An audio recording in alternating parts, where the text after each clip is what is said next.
So today we will start our topic. What is set?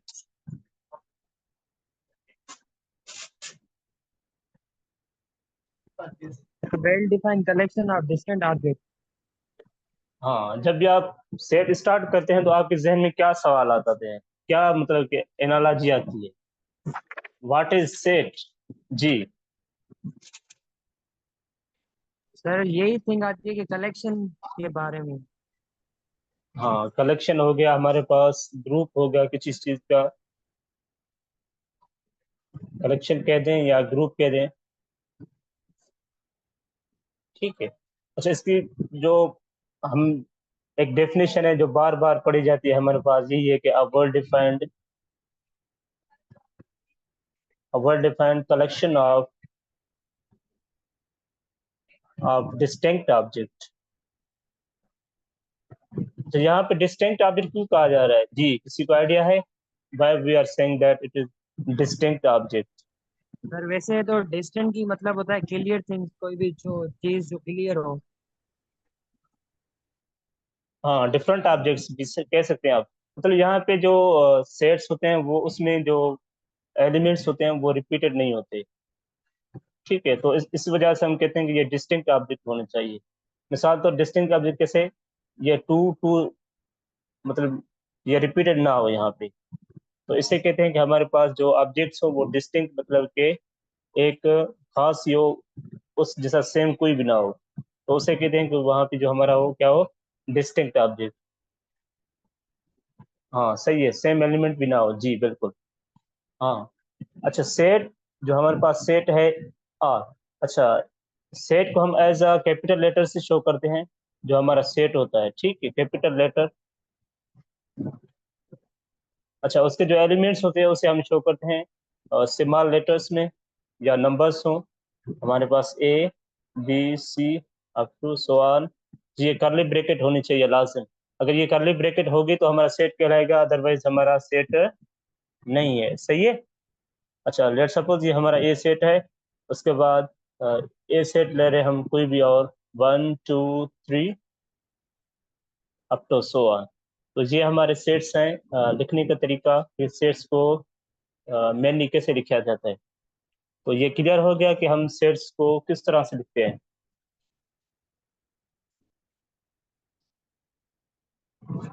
अच्छा, इसमें representation of set होती है हमारे पास।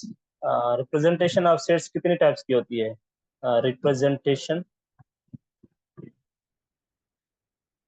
Of the set. हाँ।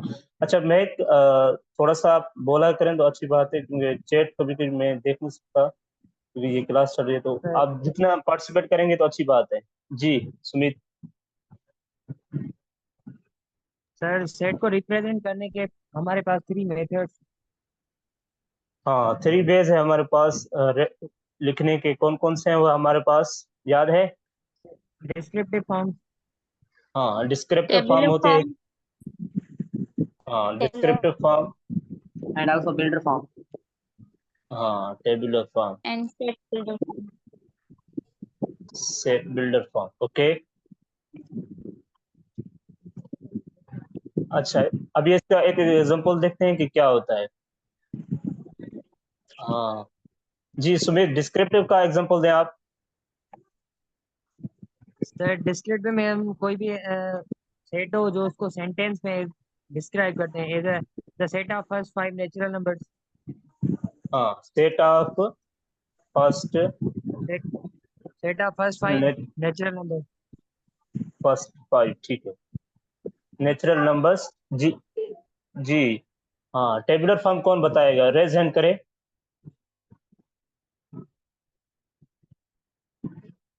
जी फाइन।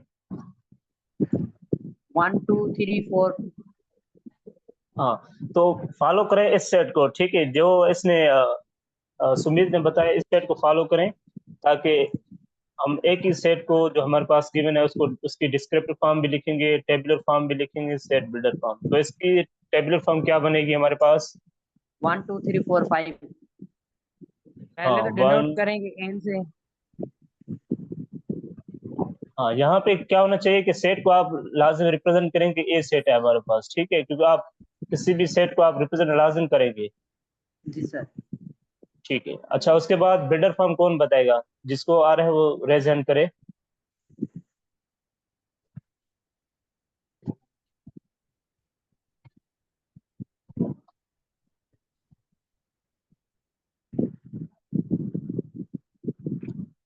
माइक साफ कर लें।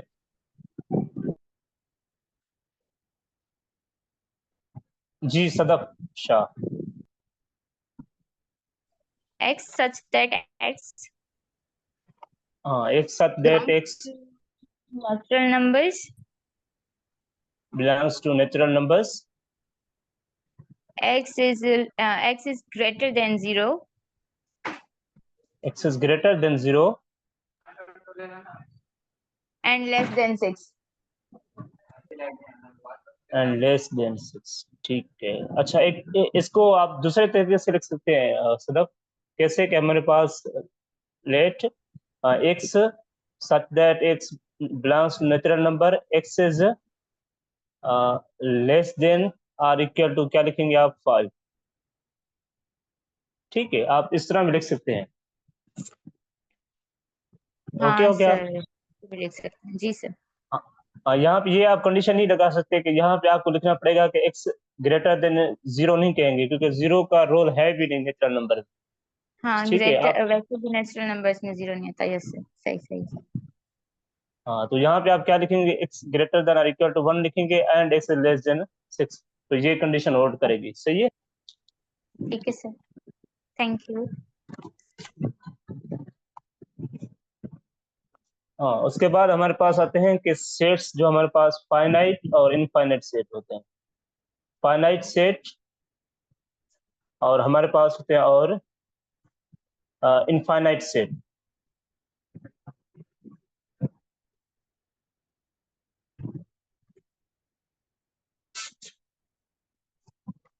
जी, जिसको आइडिया है वो रेज हैंड करें। जी फाइन। फाइनाइट सेट बताएं आप। जो महदूद सेट हो sir, example a set is equal to 1 2 3 4 5। हाँ, ए सेट हमारे पास है 1 2 3 4 5। सुमित आप बताएं इनफिनिट सेट। सर 1 2 3 ये continue up to so on. हाँ, जिसकी एंडिंग हमें ना मिली हो उसे क्या कहेंगे कि वो हमारा सेट क्या है? इनफाइनाइट है। हाँ, हाँ इनफिनिट है। ठीक है, तो ये सिंपल बात है, ये आपको क्लियर हो गया।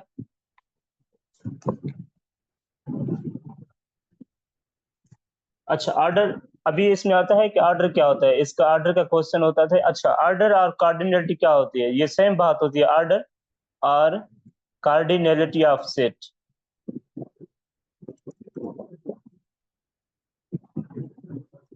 जितने डिजिट मिले हुए थे उसको हम ऑर्डर बोलते हैं सर। जी जी। अच्छा, ऑर्डर और कार्डिनलिटी का मतलब ये होता है कि जितने भी एलिमेंट्स, मिसाल तो हमारे पास सेट है 1 2 3 4, तो इसका ऑर्डर कहेंगे ऑर्डर ऑफ ए, जिसे कहेंगे कि जितने एलिमेंट्स सेट में मौजूद होंगे उतने उसका ऑर्डर होगा सेट का। तो इसमें है 1 2 3 4। ठीक है। और कार्डिनलिटी भी कैसे? कभी कभी आपको ये दिया जाएगा कि अगर सेट केस में अगर आपके पास एब्सोल्यूट वैल्यू गिवन हो ना, सेट केस में सेट, तो उसे कहते हैं कि ये कार्डिनलिटी शो कर रहा है। कार्डिनलिटी, कार्डिनलिटी और ऑर्डर बात सेम है। तो इसका ऑर्डर क्या होगा हमारे पास? 4।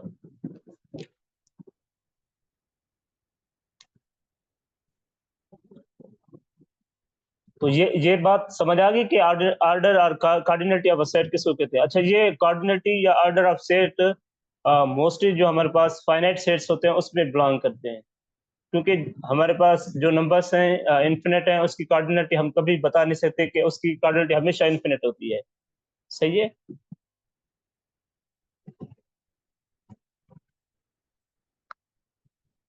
अच्छा, मैं कार्डिनलिटी, कार्डिनलिटी का मतलब ये होता है कि जो हमारे पास जैसे देख रहे हैं कि कार्डिनलिटी का मतलब ये है कि मिसाल हम सेट ले रहे हैं ए, जिसमें A B C D E element है। ठीक है। कार्डिनलिटी का मतलब ये होता है कि सेट में नंबर ऑफ एलिमेंट्स कितने हैं, number of elements in the set. ठीक है, कार्डिनलिटी का मतलब ये होता है कि number of elements in the set. आप बताएं कि नंबर ऑफ एलिमेंट्स ए में कितने हैं, A B C D E F, 1 2 3 4 5, तो ये इसकी जो कार्डिनलिटी होगी 5 होगी। तो अभी क्लियर हो गया इसका आइडिया।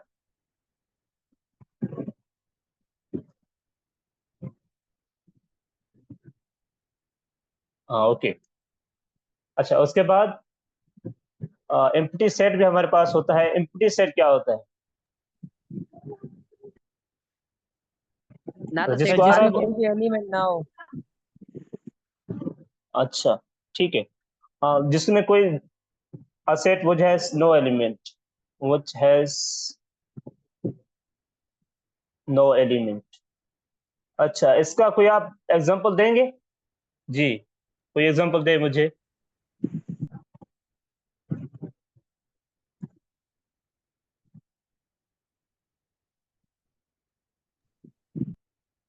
जी सुमित बताएं। 5। Sir natural number less than 0। हाँ दैट्स ग्रेट। हमारे पास 8 सेट ले रहे हैं। The set of natural the numbers, set of natural number less than 1। हाँ लेस देन 1। ठीक है, ये भी हमारे पास क्या हो गया कि ये एम्प्टी सेट होगा, क्योंकि हमारे पास नेचुरल नंबर्स में 1 2 3 4 होते हैं, तो उससे लेस कोई भी नंबर नहीं होता। तो इसको क्या लिखेंगे, इसका क्या सेट बनेगा? एम्प्टी। अच्छा, एम्प्टी या फाइल लिख सकते हैं आप इस तरह। ठीक है, इसको पढ़ते हैं PHI, फाइल। सही है, ये क्लियर हो गया कि एम्प्टी सेट किसे कहते हैं। और कोई एग्जांपल है इसके अलावा जिसको आ रहा है वो रेज हैंड करे। जी फाइन सेट बताएं।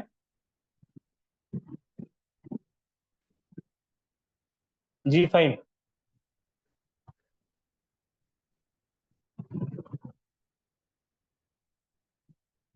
जी सुमित, और कोई एग्जांपल बताएं। Sir the set of fishes living on land. The set of fish. अच्छा, can you count this, can you write in the sentence in the. अच्छा, ये सेंटेंस क्या एग्जिस्ट कर रहा है कि इसका वैल्यू एम्प्टी आएगा, आंसर खाली सेट आएगा? मतलब जो भी आप कह रहे हैं कि जो जमीन पे के ऊपर जो हमारे पास मछलियां रह रही हैं वो उसका सेट। जी सर वो है ही नहीं तो इसलिए एम्प्टी बोल सकते हैं ना। हाँ ये भी ठीक है। इसके इससे चलो मान लेते हैं कि ये इसका एग्जांपल है। और कोई एग्जांपल?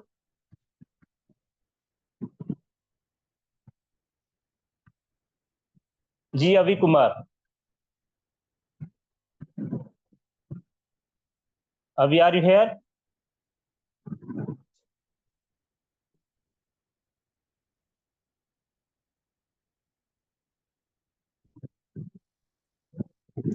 जी सदफ आप बताएं।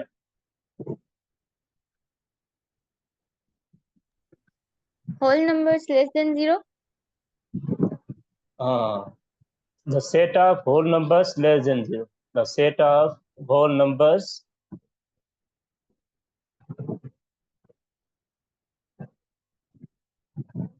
Less than 0। हाँ, ये भी हमारे पास एग्जांपल है किसका, एम्प्टी सेट का। तो ये क्लियर हो गया आपका। Yes, अच्छा, sir. उसके बाद आते हैं सिंगलटन सेट। ठीक है, सिंगलटन सेट हमारा वो होता है जिसमें सिर्फ वन एलिमेंट। ठीक है, a set which has only one element। ठीक है, मिसाल तौर हमारे पास सेट है एक 5, बी सेट ले हमारे पास ए, तो जिसमें सिर्फ एक ही एलिमेंट हो उसे कहेंगे कि ये सिंगलटन सेट है। ठीक है, उसके सर बाद आप आता है, 1 लिखें या 0? हाँ वो भी हमारा एक होगा। ठीक है, सी ले रहे हैं 1 या डी ले रहे हैं आप 0। ठीक है, तो ये या भी हमारा डॉट क्या होगा? है? नहीं, डॉट तो नंबर कोई भी नहीं है ना। डॉट रिप्रेजेंट क्या कर रहा है? कुछ भी नहीं सर, फिर एम्प्टी होगा। जी जी। It's okay. अच्छा कंफर्म है सर। जी जी, यहाँ पे आप डॉट कैसे लिख सकते हैं किसी सेट के अंदर? आप डार्ट को कंसीडर करें कि डार्ट डिफाइन तो करें ना, डार्ट है क्या हमारे पास, फिर वो डिफाइन करनी पड़ेगी कि डार्ट है क्या। आप मे बी डार्ट आप लेट सपोज कर रहे हैं कोई नंबर, तो वो आप पे है, मगर जनरल आप नहीं कह सकते कि यहाँ पे जो डार्ट होगा वो हमारे पास एज अ सेट कंसिडर होगा। It's okay sir. हाँ बिल्कुल, बिल्कुल मैंने यही कहा कि यहाँ पे अगर डार्ट को आप डिफाइन कर दें कि कोई आप इसे लेट कर दें, कोई नंबर है या कोई आप डिफाइन वर्ड डिफाइन करेंगे तो ये सेट बनेगा, अदरवाइज ये सेट नहीं है। तो उसके बाद हमारे पास है इक्वल सेट।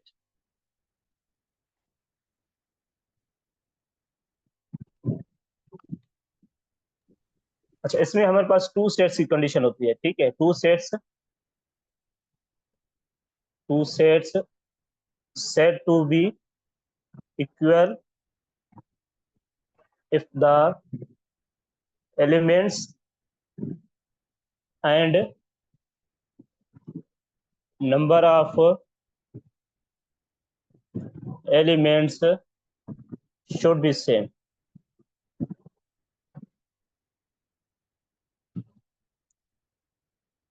हाँ बिल्कुल सर। हाँ, इसमें ऑर्डर और जो हमारे पास एलिमेंट्स हैं वो सेम होने चाहिए। मिसाल पर हमारे पास सेट है ए 1 2 3, और सेट हमारे पास दूसरा भी क्या होना चाहिए जिसमें एलिमेंट सेम हो 1 2 3, और उसका ऑर्डर भी सेम होना चाहिए। मिसाल तो यहाँ पे 3 एलिमेंट है, यहाँ पे भी 3 होना चाहिए, और एलिमेंट भी सेम होना चाहिए, तो उसे हम कहेंगे कि ये इक्वल सेट है।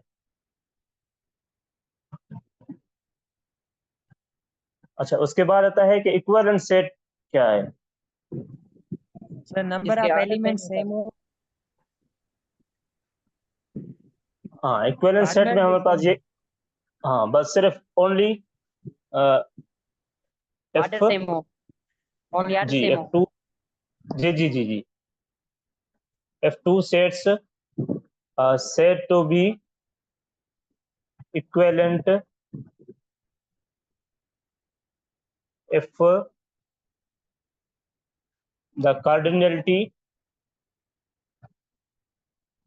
of the sets is same। ठीक है, मिसाल तर हमारे पास सेट है ए 1 2 3, और बी सेट है हमारे पास ए बी सी। तो इसमें सिर्फ यही रोल है कि हमारे पास जो नंबर ऑफ एलिमेंट्स सेम होना चाहिए। नंबर ऑफ एलिमेंट्स यहाँ पे कितने, 1 2 3, यहाँ पे भी 1 2 3। तो सिर्फ हमारे पास इक्विवेलेंट सेट में यही कंडीशन एक ही होती है, क्या होती है कि हमारे पास नंबर ऑफ एलिमेंट्स सेम होना चाहिए। सही है, समझ आ गई। इक्विवेलेंट की सर सैंपल जो है वो मद लिखते हैं ना, हाँ, यहाँ मद की पे तरह। इक्विवेलेंट, जी इक्विवेलेंट सेट की और ये होती है, और इक्वल सेम जो हमारे पास शो होती है इक्विवेलेंट की यही होती है। Okay sir. अच्छा, मैं एक सवाल पूछता हूँ, जिससे आए वो बताए, ठीक है। 2 सवाल मैं लिख रहा हूँ।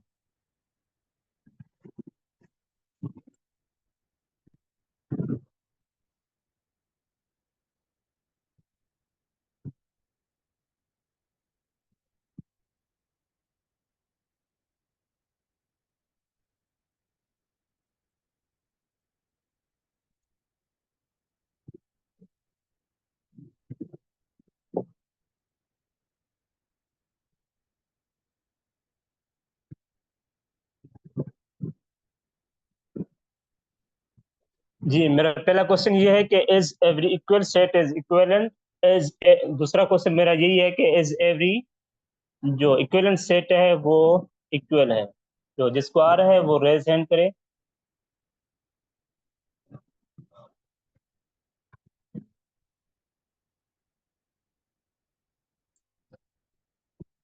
मैं थोड़ा सा सब्र करें ताकि मैं दूसरे से पूछूं, ताकि आइडिया हो जाए। जी सुमित, आप दूसरा वाला बताएं। फर्स्ट वाला जी सुमित, जो एवरी इक्वल सेट होता है वो इक्विवेलेंट होता है। सेकंड वाला क्वेश्चन। सर सेकंड वाला नहीं होगा, इसमें इक्विवेलेंट जो मैं इक्वल दूसरा पूछ रहा हूँ आपसे, इज एवरी इक्विवेलेंट। हाँ, नहीं होगा, क्यों नहीं होगा, वजह। सर ये पता नहीं, नंबर ऑफ एलिमेंट चेंज भी हो सकते हैं। जी, वजह बताएं। Sir, elements change should be changed. Your voice is not audible to all. Sir ये बोल रहा हूँ कि नंबर ऑफ एलिमेंट चेंज हो सकते हैं, कोई भी दो सेट लें उसमें ए अलग हो सकता है, बी अलग हो सकता है, इसलिए नहीं होगा।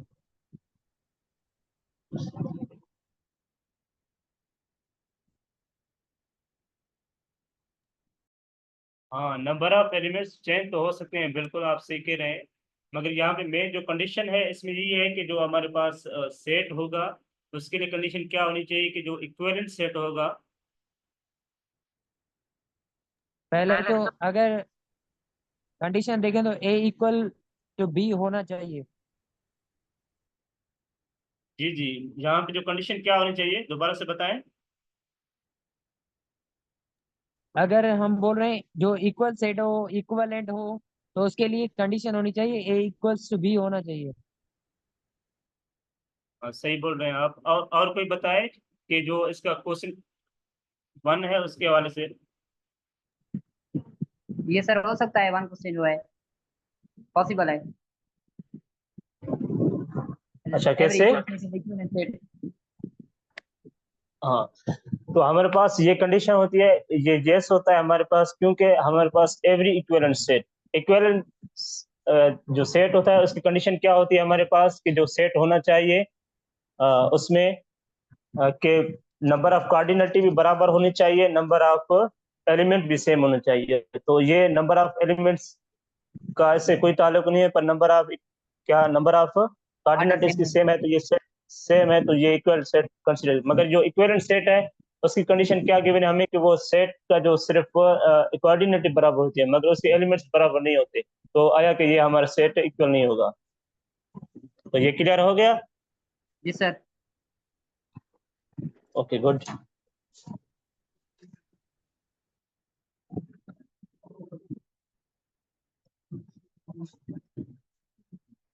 So we are moving towards subset. What is subset? Any have idea? So just raise hand करें ताकि क्लास का डेकोरम मेंटेन रहे। जी सदब बताएं।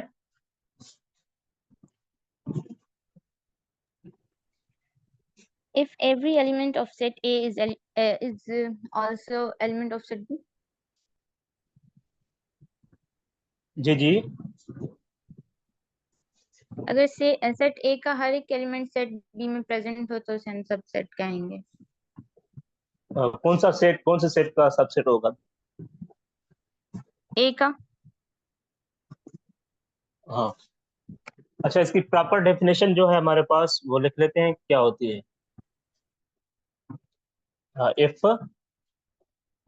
if A and B are two sets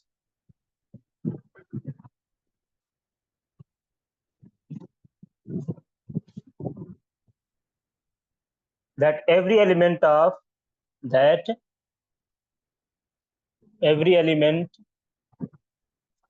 of A is in set B, then A is a subset of B।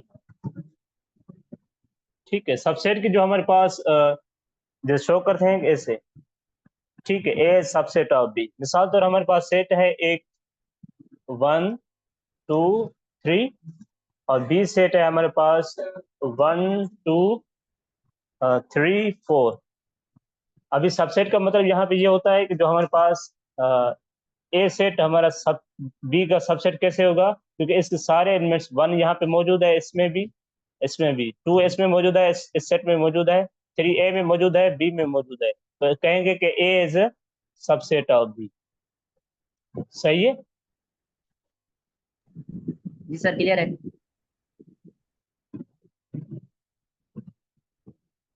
हाँ, तो फिर दूसरी condition यहाँ पे ये होगी कि हमारे पास इस सेट को क्या कहेंगे।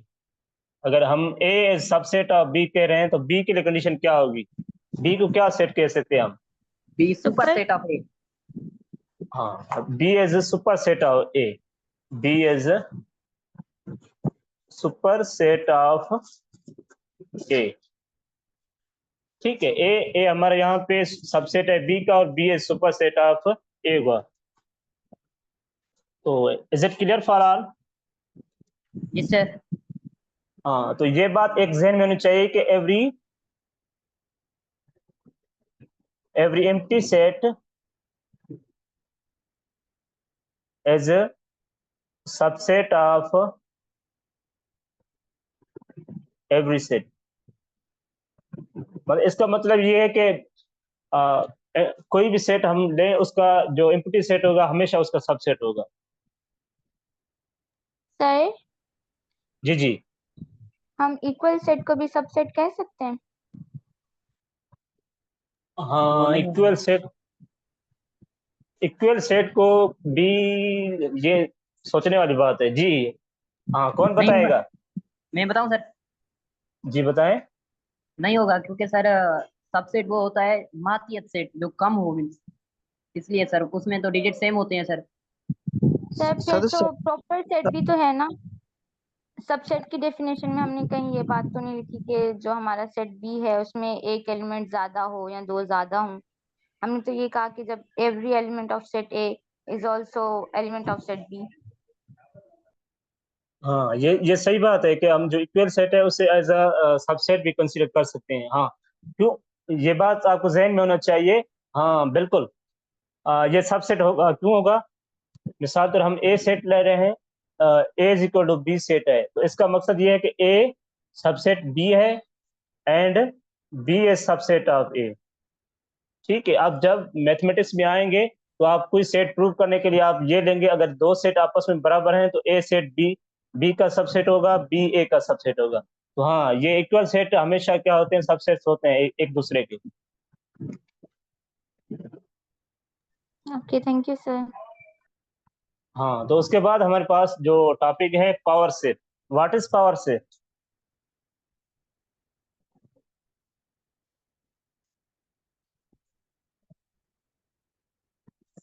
जी, व्हाट इज पावर सेट, किसी को आइडिया है? इसका सर सर ये फार्मूला होता है पावर सेट का। 2n पावर फार्मूला होता है, मतलब मालूम करने का। जी मालूम, वो तो ओके बात है, मगर what are the power sets, उसकी पावर प्रॉपर सेट वो होता डेफिनेशन क्या है होती डेफिनेशन सिंपल। है? जी, जिसको आ रहा है वो रेज हैंड करे, अदरवाइज माइक साफ कर लें ताकि दूसरे डिस्टर्ब ना हो। जिसको आ रहा है वो रेज हैंड करे।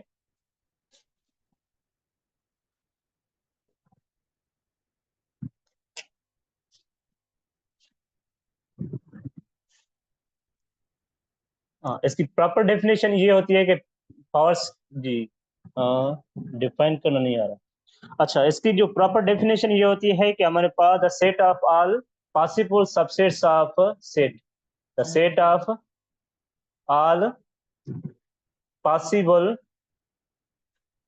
Subsets of a set. ठीक है, मिसाल पर हमारे पास सेट ले रहे हैं। ठीक है, ए सेट है 1 2 3।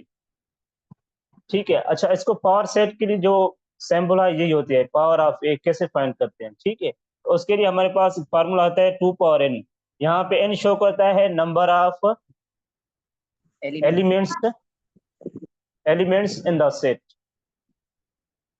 तो यहाँ पे एलिमेंट्स यहाँ पे 3 है।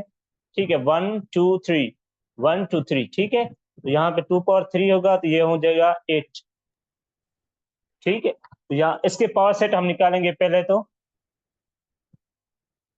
हमने पहले चेक किया था कि हर सेट का जो एम्प्टी सेट होता है वो भी क्या होता है, सबसेट होता है। तो यहाँ पे हम एम्प्टी सेट लिखेंगे, उसके बाद सिंगलटन सेट लिखेंगे 1, उसके बाद 2 लिखेंगे, उसके बाद 3 लिखेंगे, उसके बाद हम लिखेंगे 1 2। 1 3 ठीक है, उसके 1 3, उसके बाद 2 3, 2 और 3 उसके बाद हमारे पास आता है 1 2 3। 1 2 3। 2 3 4 5 6 7 8। तो ये हमारे पावर सेट्स होते हैं। तो ये आइडिया क्लियर हो गया कि पावर सेट्स क्या होते हैं।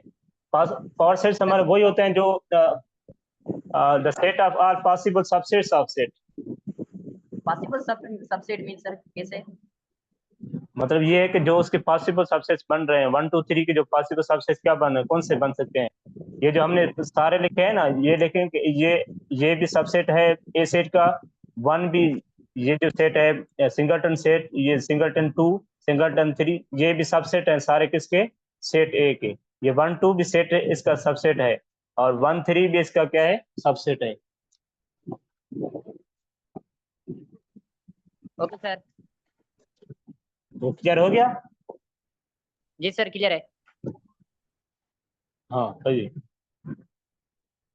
अच्छा, उसके बाद मेन आइडिया आता है कि प्रॉपर सेट और यहाँ पे इम्प्रॉपर सेट क्या होते हैं। यहाँ पे मैं यहीं पे बता देता हूँ, जो आप मैंने पावर सेट्स यहाँ दिखा दिए आपको, तो यहाँ से ही आपको क्लियर हो जाएगा। ठीक है, पावर सेट्स में जो इम्प्रॉपर, ये जो प्रॉपर सेट्स की कंडीशन होती है, मैं यहीं पे लिख देता हूँ, ताकि जो हमने सेट दिखा है, जो प्रॉपर सेट्स होते हैं, जो इम्प्रॉपर सबसेट है, उसका ताल्लुक हमेशा पावर सेट से होता है। सही है? जी सर।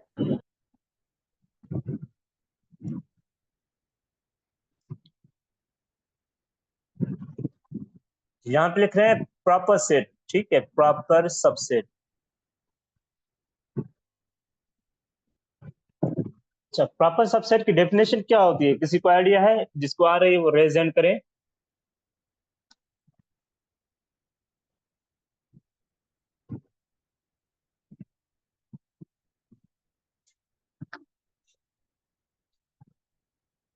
हाँ, प्रॉपर सबसेट का मतलब ये होता है कि वो सेट जो सारे उसके सबसेट्स हों, the set of all subsets उसमें मौजूद हों प्रॉपर में, ठीक है, मगर वो सेट उसके इक्वल ना हो। मिसाल, कोई सेट ले रहे हैं, हमारे पास बी सेट है, ठीक है, बी एज द सेट, ठीक है, मिसाल तौर ए एज सबसेट ऑफ बी, ठीक है, ए जो सबसेट है इसका, मगर यहाँ पे जो हमारे पास इस सेट को कंसीडर करें कि ये हमारा क्या है, बी सेट है फिलहाल, ठीक है, ये हमारा क्या है, बी सेट है। बी सेट्स में हमारे पास जो एलिमेंट्स है क्या है, हमारे पास जो एलिमेंट्स होंगे बी के लिए, सिर्फ आप कंसीडर कर लें यहाँ तक, ठीक है, यहाँ तक, ये 1 2 3 तक, ठीक है। यहाँ प्रॉपर सबसेट की डेफिनेशन ये होती है कि ए सबसेट हो बी का। अच्छा, एक मिनट, यहाँ पे जो ए सेट हो हमेशा क्या हो, बी जो सबसेट हो ए का, ठीक है, क्योंकि यहाँ पे बी सेट लिया हमने क्या, 1 2 3, 1 2 3 और 2 3 तक, और ये सेट ए के इक्वल ना हो, ठीक है, तो उसे कहेंगे कि प्रॉपर सबसेट। ठीक है, यहाँ पे प्रॉपर सबसेट्स ऑफ ए क्या बनेंगे, ओवरऑल ये बनेंगे जो 1 यहाँ तक 2 2 3 तक, ठीक है, इसके प्रॉपर सबसेट। प्रॉपर सबसेट उसे कहते हैं जो सारे उसके सबसेट्स हों ए सेट के, मगर वो सेट इक्वल ना हो, उसका सेट उसमें सिर्फ इक्वल वाला सेट उसमें मौजूद ना हो सेट में, तो उसे कहते हैं कि वो प्रॉपर सबसेट होते हैं। ये क्लियर हो गया? जी जी। प्रॉपर सेट आपका आवाज क्लियर नहीं आया। प्रॉपर सेट और प्रॉपर सेट अलग बात है। जी जी, अलग बात है, वो उस पे आते हैं इम्प्रॉपर सबसेट में।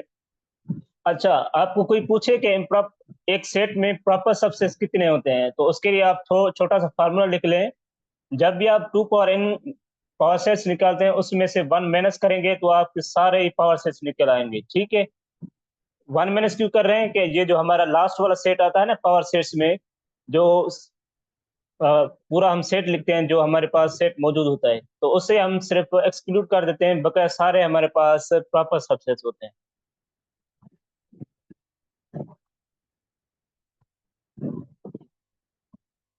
जी जी, प्रॉपर सेट और ना प्रॉपर सबसेट्स होते हैं, प्रॉपर सबसेट्स ही होते हैं। हाँ, जो प्रॉपर सबसेट होता है वो तो ऑब्वियसली सेट ही होता है। सही है। मिसाल तो हमारे पास ये जो सेट था, इसमें नंबर ऑफ एलिमेंट्स 3 थे, तो इसमें क्या हो जाएगा, इसमें 2 पावर n करेंगे तो 8, -1 करेंगे तो ये 7। इसमें जो हमारे पास सेट था ए, उसमें एलिमेंट्स प्रॉपर सबसेट कितने होंगे? 7 होंगे। तो ये क्लियर हो गया? once again sir repeat it। हाँ, प्रॉपर सबसेट वो होता है कि कोई भी सेट हम ले रहे हैं वो जो प्रॉपर सबसेट उसे कहते हैं। मिसाल ये हमारा प्रॉपर सबसेट है, ठीक है, ये है जो हमने पावर सेट्स निकाले हैं ए सेट के। ये तब भी प्रॉपर सबसेट होगा जब भी ये इसके एक इक्वल ना हो, मतलब ये दोनों सेट्स आपस में इक्वल ना हो, इसमें कोई भी एलिमेंट बराबर ना हो। यहाँ पे जो हमने लिया ए सेट 1 2 3 थी, यहाँ पे मौजूद ना हो। तो मीटिंग एंड हो रही है, दोबारा से स्टार्ट करते हैं, ठीक है। See you Okay sir, again. see you again।